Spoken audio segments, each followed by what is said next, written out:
nous allons gérer le pays tant qu'il n'y aura pas de transition, tant que nous ne pourrons pas assurer une transition sûre et judicieuse. Et je parle de transition judicieuse car c'est de cela qu'il s'agit. Il faut liberté, paix et justice pour ce grand peuple vénézuélien. Il y a un certain nombre de Vénézuéliens qui vivent à l'heure actuelle aux États-Unis et qui souhaitent revenir dans leur pays, leur mère patrie.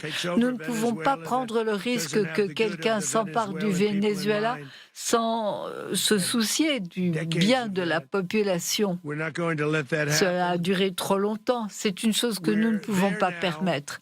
Nous sommes là, maintenant. Est-ce que les gens ne comprennent pas? Mais ils vont le comprendre maintenant que je le dis.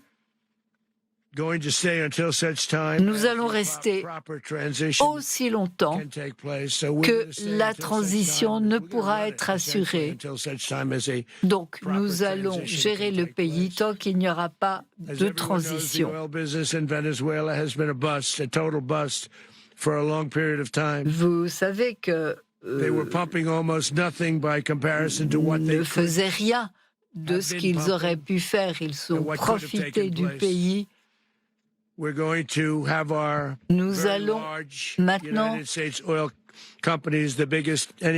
faire en sorte que nos compagnies pétrolières américaines, les plus grandes du monde, se rendent sur place, réparent l'infrastructure en très mauvais état, je parle de l'infrastructure pétrolière, et commencent à gagner de l'argent pour le pays. Nous sommes prêts à mettre en place une seconde attaque, beaucoup plus forte, si nécessaire. Nous sommes donc prêts à envisager une seconde vague si nécessaire.